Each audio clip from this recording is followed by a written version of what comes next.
नमस्कार दोस्तों। तो हमने फिजिक्स का जो चैप्टर 2 है जिसे हमने कंप्लीट किया है, जिसका नाम था इलेक्ट्रोस्टैटिक पोटेंशियल एंड कैपेसिटेंस, तो उसका जो डेरिवेशन और थ्योरी वाला पार्ट था उसको हमने कंप्लीट कर लिया है। अब इस वीडियो में मैं उस चैप्टर के जितने भी इम्पोर्टेंट क्वेश्चंस हैं वो डिस्कस करूँगा। ठीक है, तो मेन क्वेश्चंस जो हैं चैप्टर 2 के फिजिक्स के वो हम लोग यहाँ पे डिस्कस कर रहे हैं, है ना। जैसे देखिए यहाँ पे मैंने 2 क्वेश्चंस लिखे हैं। जैसे ये पहला क्वेश्चन दिया है, यहाँ पे आपको एक ग्राफ दिया हुआ है। ये ग्राफ कैसा है? Q वर्सेस V का है ना, यानी चार्ज और पोटेंशियल के बीच का है।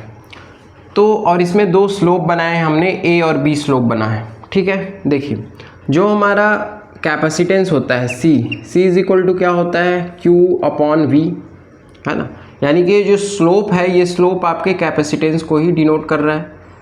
A और B किसको दिखा रहा है? कैपेसिटेंस को दिखा रहा है। अब इसमें क्वेश्चन ये है कि ये जो दोनों है A और B, है ना, 2 capacitors C1 and C2, both the capacitors have same plate separation but the plate area of C2 is greater than C1। ठीक है, अब देखिए जो कैपेसिटेंस होता है, कैपेसिटेंस का एक फॉर्मूला आपको बताया था E0 upon D. Capacitance area पे के डायरेक्टली प्रोपोर्शनल होता है, प्लेट एरिया के डायरेक्टली प्रोपोर्शनल होता है, और जो सेपरेशन होता है, सेपरेशन डिस्टेंस, उसके इनवर्सली प्रोपोर्शनल होता है। यहाँ पे सेपरेशन डिस्टेंस तो कांस्टेंट है, लेकिन एक प्लेट का एरिया ज़्यादा बता रहा है क्वेश्चन में, है ना। C1 और C2 हमारे पास 2 कैपेसिटर हैं, दोनों कैपेसिटर का क्या है? सेम प्लेट सेपरेशन, मतलब D सेम है दोनों का, लेकिन जो प्लेट C2 है ग्रेटर देन ऑफ C1, लेकिन C2 का जो प्लेट एरिया है यानी एरिया ज़्यादा है। तो अगर प्लेट एरिया ज़्यादा होगा तो C2 का जो कैपेसिटेंस है वो भी ज़्यादा होगा। ठीक है, C1 से C2 का कैपेसिटेंस ज़्यादा होगा। तो यहाँ से आप ये कंक्लूड कर सकते हैं कि जो C2 है वो C1 से ग्रेटर देन है। क्लियर है।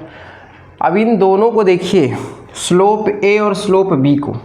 स्लोप A आपको ग्रेटर देन दिख रहा है, स्लोप A का जो स्लोप है वो ज़्यादा दिख रहा है स्लोप B के कंपेयर में। तो क्योंकि स्लोप A ज़्यादा दिख रहा है, ज़्यादा स्लोप है, ये दोनों स्लोप किसको दिखा रहा है? कैपेसिटेंस को ही दिखा रहा है। यहाँ पे आपको कौन दिख रहा है? A ग्रेटर देन B दिख रहा है। तो A ग्रेटर देन B है, मतलब जो A है वो किसको रिप्रेजेंट करेगा? C2 को रिप्रेजेंट करेगा, और B किसको रिप्रेजेंट करेगा? C1 को रिप्रेजेंट करेगा। क्लियर है। तो जो A वाला स्लोप है वो किसको रिप्रेजेंट करेगा? C2 को, और B वाला किसको रिप्रेजेंट करेगा? C1 को। यहाँ C1 के कॉरस्पॉन्ड वाला पूछ रहा है तो C1 के कॉरस्पॉन्ड B होगा। क्लियर है, क्योंकि इसका कैपेसिटेंस कम होगा। इसका स्लोप ज़्यादा है, जिसका स्लोप ज़्यादा है, कैपेसिटेंस ज़्यादा है, वो C2 को रिप्रेजेंट करेगा। जिसका स्लोप कम है, कैपेसिटेंस कम है, वो C1 को रिप्रेजेंट करेगा। ठीक है, बस यही सिंपल सा क्वेश्चन था। फिर सेकेंड क्वेश्चन देखिए, electric potential at a point in free space due to the charge is, ये है। तो electric potential at a point in free space, free space में कोई पॉइंट है जिसका इलेक्ट्रिक पोटेंशियल आपको इतना दिया हुआ है। ठीक है, हमें क्या बताना है? हमें बताना है electric field. Electric potential given है, इलेक्ट्रिक फील्ड आपको बताना है। ठीक, इलेक्ट्रिक पोटेंशियल का फॉर्मूला क्या होता है? देखिए V is equal to KQ by R, ये होता है। V आपको दिया हुआ है, V कितना दिया है? Q into 10⁻11। तो इसको लिख लीजिए, Q आपको कितना दिया है? V, Q इंटू 10⁻11, ये आपको पोटेंशियल दिया हुआ है। इन दोनों को कंपेयर करें तो Q कैंसिल हो जाएगा, यानी कि आपको R मिल जाएगा। R कितना मिल जाएगा आपको? R मिल जाएगा आपको K अपॉन 10⁻11, ये मिल गया R। अब आपको पूछा क्या है? इलेक्ट्रिक फील्ड पूछा है। इलेक्ट्रिक फील्ड का फॉर्मूला क्या होता है? देखिए इसको इधर कर लिए। इलेक्ट्रिक फील्ड क्या होता है? E is equal to KQ by R square, है ना, ये होता है इलेक्ट्रिक फील्ड का फार्मूला। यहाँ पे R को सब्स्टिट्यूट कर दीजिए तो R मिल जाएगा, और E इज इक्वल टू क्या मिल जाएगा आपको? KQ अपॉन R की जगह लिख लेते हैं K अपॉन 10⁻11 का होल स्क्वायर, है ना। क्या हो जाएगा? इसका होल स्क्वायर हो जाएगा, होल स्क्वायर। 10 ऊपर चला जाएगा, K कैंसिल हो जाएगा।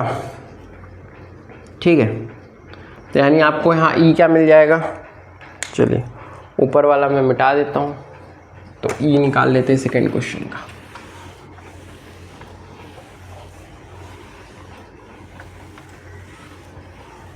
देखिए हमें क्या मिला, ई इज इक्वल टू मिल गया आपको, एक सेकेंड,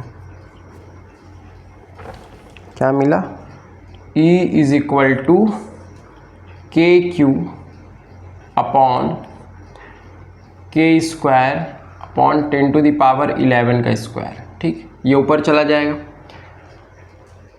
तो ये आपको मिल जाएगा 10 टू द पावर 11 का square into Q upon K square. यहाँ से के को कैंसिल कर दीजिए, बचेगा एक के, यानी आपको क्या मिलेगा 10 टू द पावर 11 का स्क्वायर इंटू क्यू अपॉन के की जगह हम लोग क्या लिख सकते हैं, के यानी क्या होता है 1/4 pi epsilon not, 9 into 10 to the power 9 भी होता है।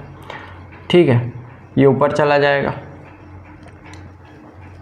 ठीक, तो ये हो जाएगा हमारा E इज इक्वल टू क्या आ जाएगा आपका 4 pi epsilon not into Q into 10 to the power 11 का होल स्क्वायर। ये निकल जाएगा आपका ई का वैल्यू, है ना। यही ई पूछा था आपका इलेक्ट्रिक फील्ड क्या होगा। हमने क्या किया, इस इलेक्ट्रिक फील्ड के फॉर्मूले में आर को पुट कर दिया, सब्स्टिट्यूट कर दिया, इसको सॉल्व किया तो हमें लगभग इतना आंसर मिलेगा। क्लियर है, तो ये हो जाएगा आपका सेकेंड क्वेश्चन का आंसर। इसको भी बना लीजिए। ठीक है,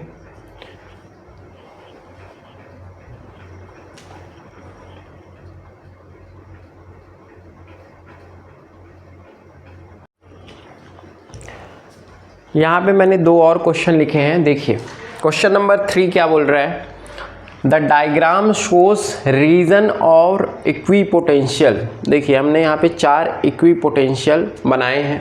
ठीक है, a positive charge is moved from A to B. एक पॉजिटिव चार्ज है जो ए से बी में जाता है। In each diagram what will be the work done. अब हमको वर्क डन बताना है। ठीक है, देखिए 4 इक्विपोटेंशियल हमने बनाए हैं अलग अलग टाइप के।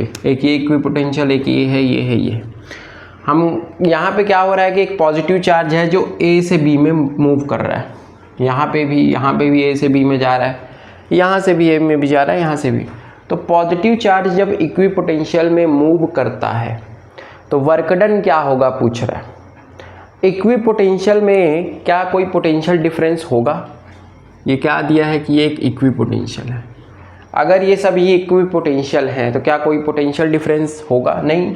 यानी पॉइंट ए पे जो पोटेंशियल होगा वही पॉइंट बी पे पोटेंशियल होगा। पोटेंशियल डिफरेंस कुछ नहीं होगा। यहाँ पे देखिए 20-40 दिया है, मतलब इनका जो पोटेंशियल डिफरेंस कितना है 20 है। इसका पोटेंशियल डिफरेंस 20 है, मतलब सभी में पोटेंशियल इक्विपोटेंशियल है, पोटेंशियल सेम रहेगा, पोटेंशियल डिफरेंस सेम।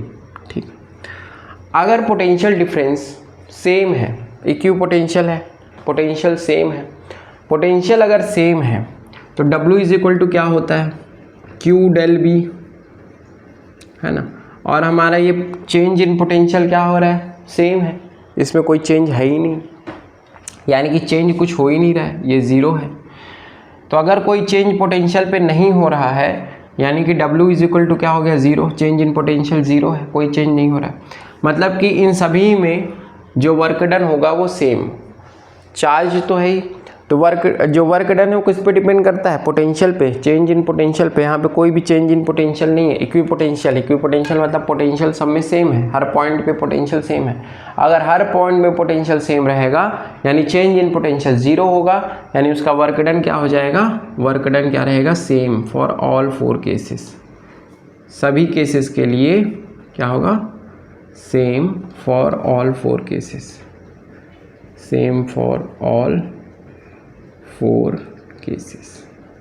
ठीक, वर्क डन सभी चारों केसों के लिए क्या हो जाएगा, सेम हो जाएगा। ठीक है, क्योंकि पोटेंशियल सेम है। अगर पोटेंशियल सेम है तो चार्ज को एक पॉइंट से दूसरे पॉइंट तक ले जाने में कोई वर्क नहीं करना पड़ता है, सभी का ज़ीरो होगा, सभी का सेम होगा। पोटेंशियल डिफरेंस सभी का सेम है तो वर्क डन भी सभी का सेम होगा। नेक्स्ट क्वेश्चन देखिए, A, B, C are 3 points in a uniform electric field. The electric potential is, ये देखिए हमने यहाँ पे एक इलेक्ट्रिक फील्ड बनाया है, यूनिफॉर्म इलेक्ट्रिक फील्ड। अब हमें बताना है कि इलेक्ट्रिक पोटेंशियल क्या होगा। ए बी सी का। तो आपको पता है कि जो इलेक्ट्रिक फील्ड होता है ई का पोटेंशियल से क्या रिलेशन होता है, ई इज इक्वल टू होता है minus D V by D X. यानी इलेक्ट्रिक फील्ड के डायरेक्शन में पोटेंशियल क्या होता है, डिक्रीज होता है ना। इलेक्ट्रिक फील्ड के साथ पोटेंशियल का नेगेटिव रिलेशन है, यानी इलेक्ट्रिक फील्ड के डायरेक्शन में पोटेंशियल क्या होता है, डिक्रीज होता है।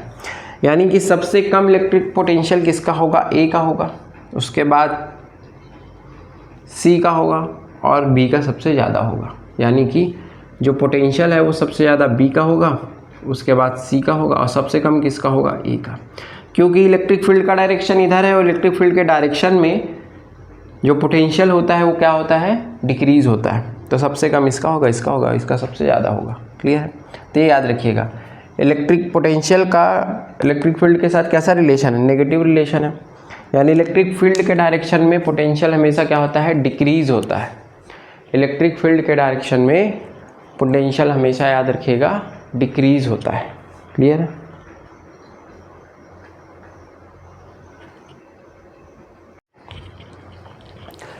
यहाँ पे मैंने दो और क्वेश्चन लिखे हैं, देखिए दोनों क्वेश्चन को सॉल्व करते हैं, इसको ठीक से समझिए। फिफ्थ क्वेश्चन है, a variable capacitor is connected to a 200 volt battery if it's capacitance is change from 2 microfarad to x microfarad. तो कैपेसिटेंस है, कैपेसिटर है जिसका कैपेसिटेंस चेंज हो जाता है 2 माइक्रोफैरेड से x microfarad. The decrease in energy of the capacitor is this. ठीक है, डिक्रीज इन एनर्जी दिया है यानी चेंज इन एनर्जी। ठीक है, वैल्यू ऑफ x आपको निकालना है। ठीक है, तो देखिए मान ले तो ये हमें दिया 2 माइक्रोफैरेड से x माइक्रोफैरेड में उसका कैपेसिटेंस चेंज होता है, मतलब C1 है आपका 2 माइक्रोफैरेड। ठीक, 2 माइक्रोफैरेड दिया है और C2 हो जाएगा उसका x माइक्रोफैरेड। ठीक है, चलिए अब बोल रहे हैं कि उसके जो एनर्जी में डिक्रीज़ हो रहा है, मतलब कि del U is equal to क्या, U2 माइनस UN है ना, चेंज हो रहा है उसका एनर्जी। तो इसको हम लोग लिख सकते हैं U2 is equal to half, क्या होता है, हाफ CV स्क्वायर है ना। तो U2 के लिए हो जाएगा C2 minus half C1 V square, ऐसे लिख सकते हैं इसको। अब हमें इसकी वैल्यू दी हुई है, क्या दी हुई है, चेंज डिक्रीज -2 इंटू माइनस लगा देंगे क्योंकि डिक्रीज़ हो रहा है, इज इक्वल टू इसमें कॉमन ले लीजिए 1/2 इंटू वी कितना दिया है 200 को स्क्वायर कर दीजिए। अंदर में क्या होगा C2 माइनस C1, C2 कितना दिया है 2 नहीं C2 दिया है x, तो x -2 हो जाएगा। फॉर्मूले में रख दिए, इसको सॉल्व कर लीजिए, कितना आ जाएगा, तो हो जाएगा 200 इंटू 200 है ना, यानी कि 4 इंटू 10 टू द पावर 4 लिख सकते हैं। 200 इंटू 200 क्या आ जाएगा 4 इंटू 10 टू द पावर 4। ठीक, इसमें 2 को कैंसिल करेंगे यानी 2 इंटू 10 टू द पावर 4, फिर 2 भी कैंसिल हो जाएगा। यानी देखिए क्या आ रहा है आपका -2 into 10 to the power -2 is equal to इधर क्या आएगा, ये हो जाएगा half into 4 into 10 to the power 4, ये आएगा ब्रैकेट में x -2। ठीक है, ये हो गया। ठीक है, चलिए अब इसको और सॉल्व कर लीजिए। ये क्या हो जाएगा 2 2 ज़ा 4, ये 2 आ जाएगा, इधर का भी 2 कैंसिल कर देते हैं। ठीक है, तो ये हो जाएगा हमारा 2 2 ज़ा 4 और फिर इधर का भी 2 कैंसिल कर दीजिए, बचेगा -10 to the power -2 equal to 10 to the power 4 into x -2, ये बचेगा।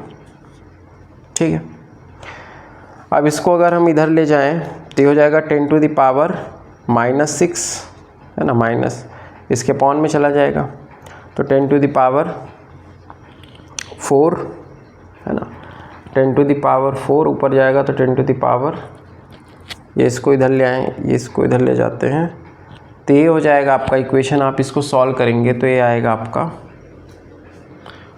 x -2 इज इक्वल टू, इसको क्या लिख सकते हैं हम लोग, x -2 is equal to minus of 10 to the power -2 upon, जिसके अपॉन में चला जाएगा 10 टू द पावर 4। ठीक, ऐसा हो जाएगा।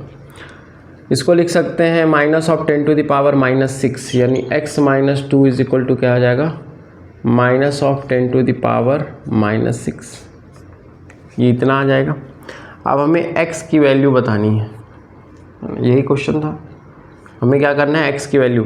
अब ये 10 टू द पावर -6 यानी कितना, 1 माइक्रोफैरेड मान सकते हैं, यानी x - 2 इज इक्वल टू कितना आ जाएगा, 1 माइक्रोफैरेड। ठीक, 10 टू द पावर -6 मतलब 1 माइक्रोफैरेड हो जाएगा। ठीक है, हमें बताना क्या था इसमें, x की वैल्यू माइनस ऑफ 1 माइक्रोफैरेड। ये कितना आ जाएगा, माइनस ऑफ, माइनस है ना, -1, इसको क्या लिख सकते हैं, 1 माइक्रोफैरेड। अब ये +2 इधर जाएगा, है ना, 2 को इधर लाते हैं तो 2 - 1 कितना आ जाएगा, 1।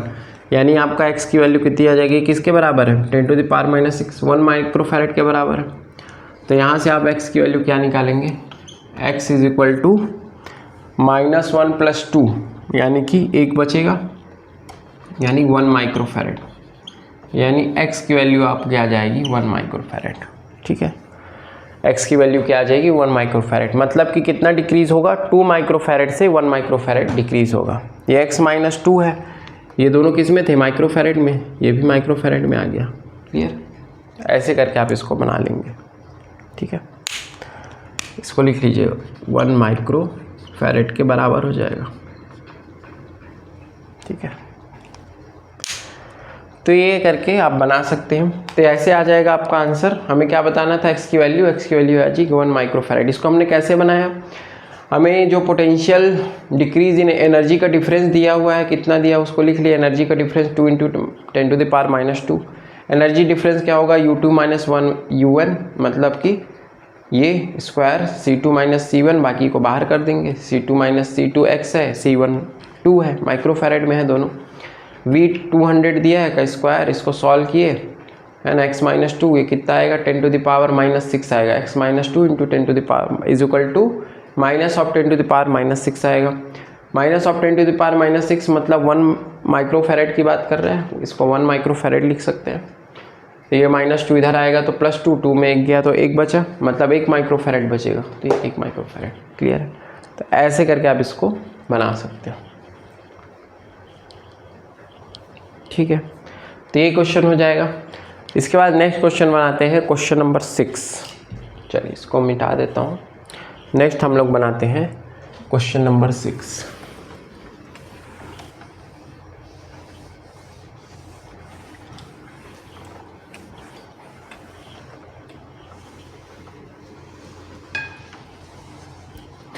देखिए क्वेश्चन नंबर 6 में क्या बोल रहा है, calculate the amount of work done to dissociate a system of 3 charges, है ना, सिस्टम ऑफ 3 चार्जेस मतलब 3 चार्जेस का एक सिस्टम बनाइए।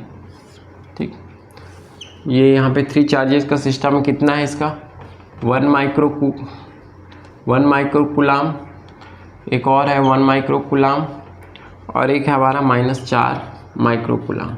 ठीक, ये 3 चार्जेस का सिस्टम है। On the vertices of an equilateral triangle of the side 10 centimetre, इसकी साइड कितनी है, 10 सेंटीमीटर की साइड्स। ठीक, अब हमें बताना है कि इस सिस्टम ऑफ चार्ज को डिसोसिएट करना है, मतलब अलग अलग करने के लिए कितना, किसकी ज़रूरत हो, अमाउंट ऑफ वर्क डन, कितने अमाउंट ऑफ वर्क डन की ज़रूरत होगी। ठीक है, तो डिसोसिएट करने के लिए जो वर्क डन की ज़रूरत होगी वो एसोसिएट करने के लिए जितना वर्क लगा था उसका अपोजिट होगा। ठीक है, एसोसिएट यानी इन तीनों को एसोसिएट करने में या लाने में जो वर्क डन किया जाएगा और डिसोसिएट होने में जो वर्क डन किया जाएगा दोनों बराबर होगा, अपोजिट होगा। यानी आप ऐसे लिख सकते हैं, amount of work done to dissociate, amount of work done dissociate किसके इक्वल होगा, इक्वल होगा, इक्वल टू, है ना, minus of potential energy of the system, है ना, इज इक्वल टू होगा total potential energy of the system, total potential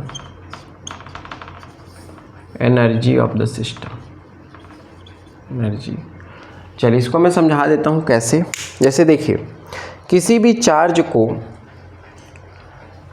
कहीं से इनफाइनाइट से किसी पॉइंट तक लाने के लिए जो वर्क किया जाता है वही उसका एनर्जी के फॉर्म में स्टोर हो जाता है, उसी को उसकी पोटेंशियल एनर्जी कहते हैं। यानी चार्ज को लाने के लिए जो वर्क डन करते हैं वही उसकी पोटेंशियल एनर्जी होती है। अब हम चार्ज को लाने के बजाय क्या कर रहे हैं, दूर कर रहे हैं, डिसोसिएट कर रहे हैं, तो ये भी पोटेंशियल एनर्जी ही होगा, लेकिन नेगेटिव होगा। लाने में जो वर्क डन होता है वो पॉजिटिव पोटेंशियल एनर्जी। अब जो डिसोसिएट करने के लिए वर्क डन होगा वो क्या होगा, नेगेटिव पोटेंशियल एनर्जी। मतलब आप इसको ऐसे लिख सकते हैं कि amount of work done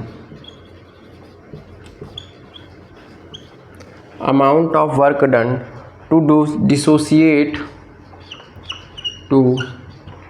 dissociate charge, है ना,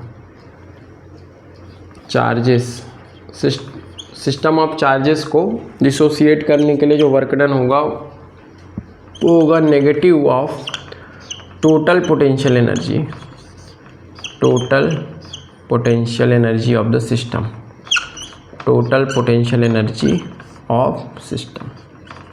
सिस्टम की टोटल पोटेंशियल एनर्जी का नेगेटिव होगा।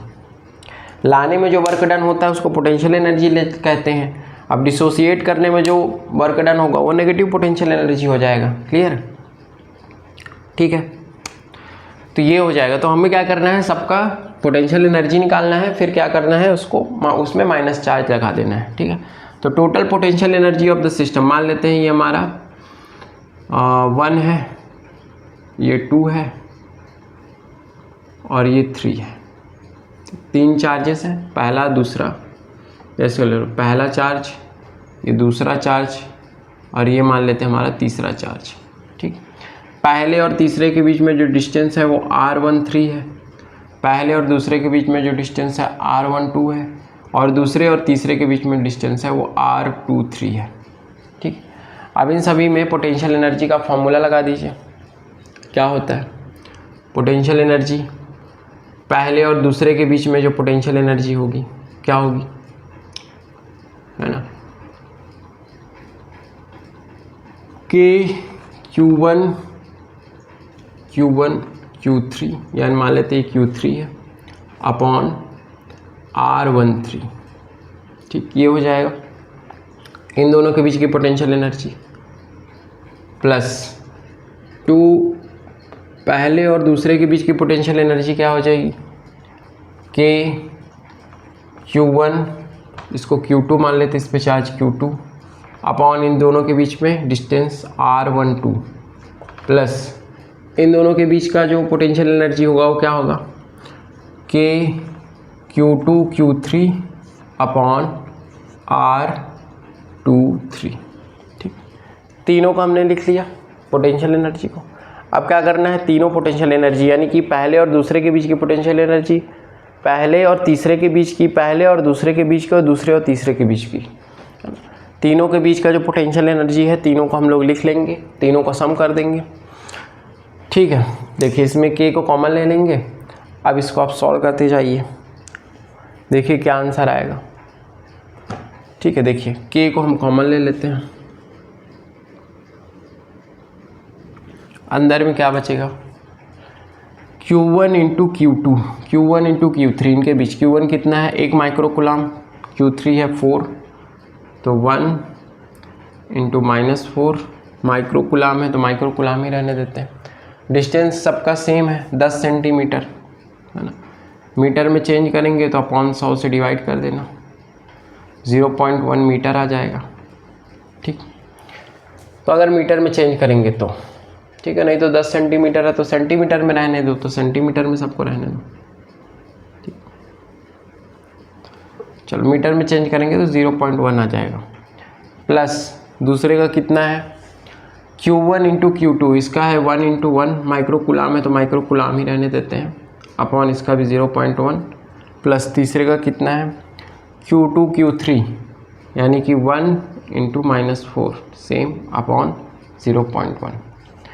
डिस्टेंस का यूनिट दिया है हमें कितना, सेंटीमीटर में और चार्ज दिया है माइक्रो कूलाम में। ठीक है, तो ये हम तीनों का वैल्यू रख दिए। ठीक है, अब इसको सॉल्व कर लीजिए, कितना आएगा आंसर। देखिए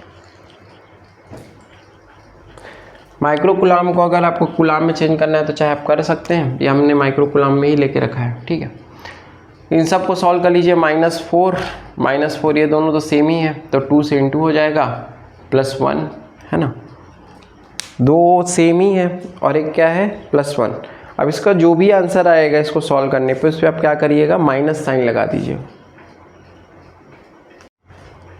चलिए इसको सॉल्व करिए, कितना आ रहा है आंसर बताइए। माइक्रो कूलाम में दिया है तो इसको चाहे आप कूलाम में चेंज कर लीजिए। हमने डिस्टेंस को सेंटीमीटर में मीटर में चेंज कर लिया है। अभी हमें माइक्रो कूलाम में सब चार्ज दिया है, तो कूलाम में चेंज करेंगे तो कितना आएगा। 1 माइक्रो कूलाम है, 4 माइक्रो कूलाम है। माइक्रो कूलाम मतलब कितना, 10⁻⁻6, तो 1 हो जाएगा 10⁻⁻6 इंटू 4 का क्या हो जाएगा, -4 इंटू 10⁻⁻6। ठीक, वैसे इसमें भी 1 है, तो 10⁻⁻6 इंटू 10⁻⁻6। ठीक, 1 इंटू 1 माइक्रो कूलाम। इसका कितना हो जाएगा, 2 और 3 का 1 इंटू 4, यानी कि 10⁻⁻6 इंटू -4 इंटू 10⁻⁻6। ठीक, तो चाहे तो आप इसको भी चेंज कर लीजिए, चेंज कर लिए। अब देखिए इक्वल टू कितना आएगा, ये हो गया हमारा 4 -4 इंटू 10⁻⁻12, ये भी हो जाएगा 10⁻⁻12, ये भी हो जाएगा -4 इंटू 10⁻⁻12, यानी देखिए हमारा कितना आंसर आएगा। और नीचे में 0.1 है, यानी 10⁻⁻1 है, तो ये हो जाएगा 10⁻⁻12 की जगह 10⁻⁻11 हो जाएगा, है ना। तो यानी ये आपका आंसर आएगा 10⁻⁻11, है ना। ये है ना, कितना दिया था सब में, कितना दिया, हाँ दो माइनस में है ना, तो ये दोनों माइनस में रखिएगा, ये माइनस में 4 वाला और ये वाला माइनस में, ये वाला प्लस में होगा। तो ये प्लस वाला लिख लेते हैं 10⁻⁻11 -4 इंटू 10⁻⁻11, फिर -4 इंटू 10⁻⁻11। बाहर में कितना है आपका k है, k को रहने दीजिए। इसको सॉल्व करेंगे तो कितना आ जाएगा, -8 और ये 7, 1 है, इसके साथ कुछ नहीं है तो 1 है, कुछ नहीं है तो क्या है, 1 है। या k को चाहे अंदर ले जाके सीधा मल्टीप्लाई कर दीजिए, या सीधा इसी में से माइनस कर दीजिए, कितना आएगा, -7 इंटू 10⁻⁻11, ये आएगा। अब k का मल्टीप्लाई करेंगे तो -7k इंटू 10⁻⁻11, ठीक है, ये आएगा आपका आंसर -7।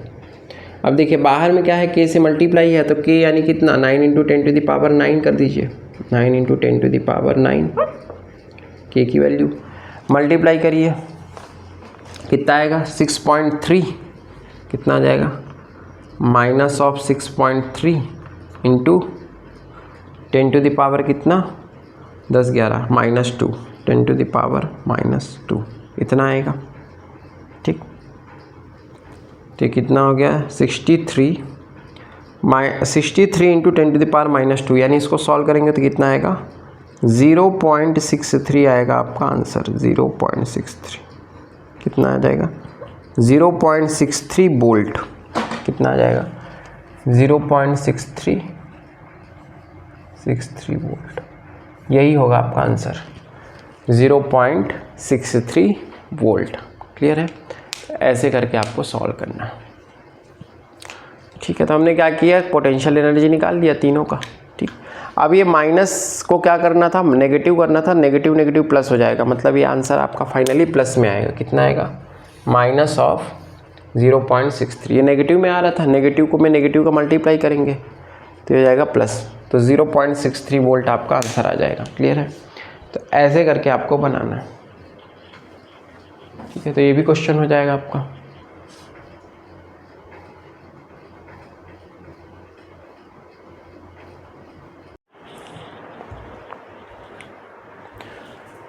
नेक्स्ट क्वेश्चन देखिए, हमारा क्वेश्चन नंबर 7 इसमें हमें डायग्राम दिया है और इसमें हमें क्या निकालना है, नेट कैपेसिटेंस निकालना है और एनर्जी स्टोर्ड निकालना है इन ईच कैपेसिटर, है ना। एनर्जी स्टोर्ड बताना है और नेट कैपेसिटेंस बताना है, ठीक है।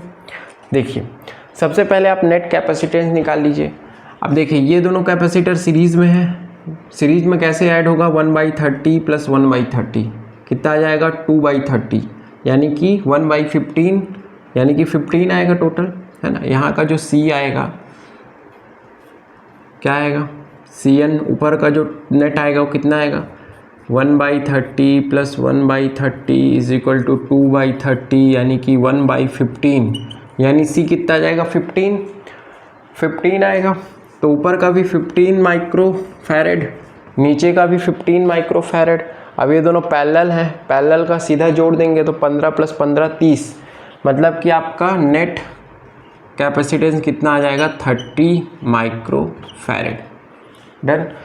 नेक्स्ट आपको एनर्जी स्टोर्ड बताना है। तो देखिए इसका आप चार्ज निकाल लीजिए। पहले चार्ज तो सेम रहेगा, चार्ज क्या होता है, Q = CB। नेट चार्ज निकाल लीजिए, नेट चार्ज क्या होगा, Q = CB। C कितना है हमारा, अब देखिए चार्ज सेम रहेगा हमारा, वोल्टेज दिया है हमारा 60 और ये हो जाएगा 30, है ना। नेट कैपेसिटेंस हो गया हमारा 30, ठीक है। अब एक सेकेंड, चार्ज हमारा जो रहेगा, देखिए यहाँ पे करंट यहाँ के लिए अलग, यहाँ के लिए अलग, यहाँ के लिए चार्ज 15, यहाँ के लिए चार्ज 15, है ना। तो चार्ज ले लेंगे हम 15 इंटू कैपेसिटेंस कितना लेंगे, 15 माइक्रो फैरेड, है ना। देखिए ऊपर के लिए 15 है नेट, नीचे के लिए 15 है नेट, है ना। तो चार्ज क्या होगा, ऊपर के लिए चार्ज कितना हो जाएगा 15, नीचे के लिए कितना हो जाएगा 15, ठीक है। 15 तो 15 इंटू वोल्टेज कितना दिया है 60, है ना। माइक्रो फैरेड है तो 10⁻⁻6 कितना आ जाएगा 90 इंटू 10⁻⁻6, यानी इसको हम लोग लिख सकते हैं 9 इंटू 10⁻⁻5। ये आ जाएगा हमारा चार्ज, नेट चार्ज, मतलब ये चार्ज आ जाएगा। अब हमें निकालना है क्या, एनर्जी, ठीक है। ये हो जाएगा चार्ज, ठीक है। अब एनर्जी निकाल लीजिए। तो एनर्जी क्या होता है, एनर्जी E = ½ Q²/C, ये होता है Q²/C। अब यहाँ पे हमारा Q आ गया है 9 इंटू 10⁻⁻5, तो यहाँ पे पुट कर दीजिए तो ये हो जाएगा ½ इंटू 9 का स्क्वायर करेंगे तो 81 इंटू 10⁻⁻5 का स्क्वायर, यानी 10⁻10 हो जाएगा, अपॉन C कितना 30, अब ईच है 30 ही है तो 30 इंटू 10⁻⁻6 माइक्रो फैरेड। अब इसको सॉल्व कर लीजिए, जो भी आंसर आएगा कितना आएगा, 327 टाइम में कट जाएगा, यहाँ पे भी 0 हटा दीजिए तो ये भी हो जाएगा 5 10⁻⁻5, ये कट जाएगा 27 टाइम में, तो आ जाएगा 27/2, है ना, इंटू 10⁻⁻5। अब इसको भी डिवाइड करेंगे तो कितना आ जाएगा 13.5 इंटू 10⁻⁻5 या 1.35 माइक्रो फैरेड। अब ये तो एनर्जी है तो माइक्रो फैरेड में नहीं रहेगा, ठीक है। तो 13.5 इंटू 10⁻⁻5 ऐसे करके आंसर आ जाएगा। किस में आ जाएगा इसका आंसर, है ना, जूल किस में आ जाएगा, कूलाम स्क्वायर पर क्या है, कैपेसिटेंस है ना। तो इसका आप यूनिट आप रख के निकाल सकते हैं। तो लगभग इतना आपका आंसर आएगा, इसको पूरा सॉल्व करेंगे तो लगभग आपका इतना आंसर आ जाएगा 13.5, ठीक है। तो एक ये हो गया। नेक्स्ट अब हम क्वेश्चन नंबर 8 बनाते हैं, ठीक है। तो नेट कैपेसिटेंस इसका 13 आ जाएगा और इसका एनर्जी स्टोर्ड पर कैपेसिटी यानी ईच कैपेसिटर का जो होगा वो लगभग इतना आ जाएगा। ठीक है, चलिए अब नेक्स्ट क्वेश्चन बनाते हैं।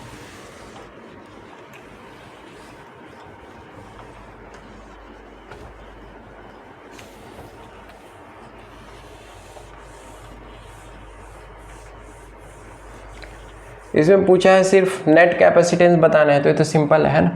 ये क्या होगा 1/4 + 1/4 कितना हो जाएगा 2/4, यानी कि 2/4 कितना होता है 1/2, यानी कि 2 ऊपर का आ जाएगा 2 + 4 6, यानी कि Cn सीधा आ जाएगा आपका 6 microfarad.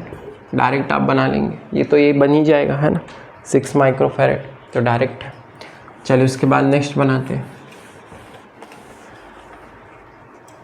Find the ratio of capacitance between PR and PQ। PR और PQ के बीच में, जैसे देखिए ये P है ये R है, PR और PQ के बीच, तो पहले आप PR के बीच में कैपेसिटेंस का रेशियो निकालिए है ना, P से R के बीच में। तो देखिए P/R का पहले निकालते हैं। P/R क्या होगा, P/R के लिए ये 3 कैपेसिटेंस सीरीज में है 1 2 3, तो इसका क्या हो जाएगा 1/C + 1/C + 1/C, यानी कि 3/C, यानी कि हम लोग क्या कर सकते हैं C/3 लिख सकते हैं। ठीक, उसके अलावा इधर का 1/C यानी कि 2/C यानी कि C/2, तो ये हो जाएगा C/2। ये दोनों क्या हो जाएंगे पैरेलल, ये 2 सीरीज़ में है ना, ऐसे आप ऐसे कर लीजिए, इन दोनों को चाहे जोड़ दीजिए, ये 3 सीरीज़ में, ये 2 सीरीज़ में, दोनों एक दूसरे के पैरेलल मतलब सीधे जोड़ देंगे। ठीक है, तो जोड़ देना, सॉल्व करें कितना आ जाएगा 6 3 2 जा, तो 2C + 2 3 जा 3C, यानी कितना आ जाएगा 5C/6। तो P/R के बीच में जो कैपेसिटेंस होगा वो कितना आ जाएगा 5C/6। एक आप निकाल लीजिए किसके बीच में, P और Q के बीच में है ना, P एंड Q। P और Q के बीच में कितना होगा, तो P हमारा यहाँ पे है, Q हमारा यहाँ पे है। तो पहले ये देखो P और Q के बीच में ये 4 सीरीज में है 1 2 3 4, तो क्या हो जाएगा 4/C, यानी कि C/4 प्लस, अब यहाँ एक ही है C है, बस सीधा C है तो C को जोड़ देंगे। ठीक, 4C/4 + C। अब इसको देखिए जोड़ दीजिए कितना आ जाएगा 4, तो हो जाएगा C + 1 4 4C, यानी आ जाएगा 5C/4। क्लियर। अब हम क्या करेंगे, दोनों को डिवाइड कर देंगे, दोनों का रेशियो निकालना है, तो डिवाइड कर दीजिए P/R/P एंड Q। तो इस दोनों को अगर हम डिवाइड कर दें तो रेशियो क्या आ जाएगा, रेशियो 5C/6/5C/4, यानी 4 ऊपर चल जाएगा 4/5C, 5C कैंसिल 4/6, यानी कि दोनों का रेशियो क्या आ जाएगा 2:3। ठीक है, तो रेशियो आ जाएगा इनका 2:3। यही पूछा था इसमें, find the ratio between the capacitance between P and R। P and R के बीच में कैपेसिटेंस आया है इतना, और P एंड Q के बीच में कैपेसिटेंस आया है इतना, और दोनों को हमने क्या कर दिया, रेशियो दोनों का निकाला, तो कितना आ गया 2:3। ठीक है, दोनों के बीच में क्या करिए, रेशियो निकाल लीजिए, तो ये भी बन जाएगा क्वेश्चन नंबर 9। चलिए अब बनाते हैं क्वेश्चन नंबर 10।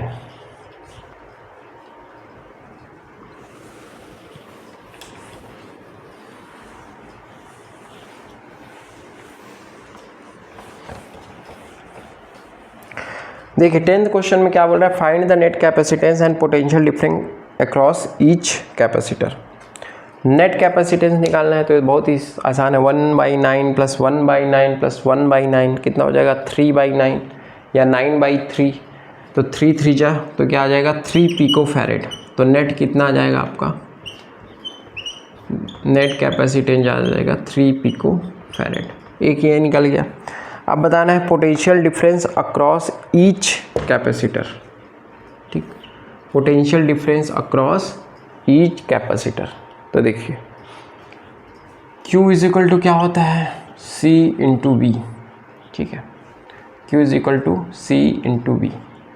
C हमारा ये है 3, V 120 दिया हुआ है, तो Q नेट कितना आ जाएगा 3 पिकोफैरेड 3 इंटू 10⁻⁻12 इंटू वोल्टेज कितना है 120। ठीक है, तो इसको सॉल्व कर लीजिए, कितना आ जाएगा 12×36 यानी कि हो जाएगा C net is equal to 360 into 10⁻⁻12। तो ये हो गया क्यू नेट। अब आपको क्या बताना है, पोटेंशियल डिफरेंस V। तो V इज इक्वल टू क्या होता है, Q is equal to C V, V is equal to Q by C, Q तो सब में सेम ही होगा। C है हमारा 9 फैरेड, तो देखिए V1 जैसे निकालना है तो क्या हो जाएगा Q कितना 360 इंटू 10⁻⁻12 अपॉन C ले लीजिए C1 है 9 फैरेड, 9 पिकोफैरेड, तो 9 इंटू 10⁻⁻12। तो ये कैंसिल, 9 4 जा, यानी V आ जाएगा V1 is equal to 40 volt. ठीक, तो ये आ जाएगा आंसर। तो इस तरीके से हम लोग निकाल सकते हैं पर कैपेसिटेंस में वोल्टेज कितना होगा। क्लियर है, चार्ज तो सेम ही होगा, सब में सेम चार्ज जाएगा, तो चार्ज हमने पहले निकाल लिया, ये आ गया चार्ज। फिर वोल्ट क्या होता है, वोल्ट पोटेंशियल क्या होता है, चार्ज अपॉन कैपेसिटेंस। तो चार्ज जो हमारा निकला कैपेसिटेंस से उसको क्या कर देंगे, डिवाइड कर देंगे। क्लियर है, तो ये भी क्वेश्चन हो जाएगा, इसको भी बना लीजिए।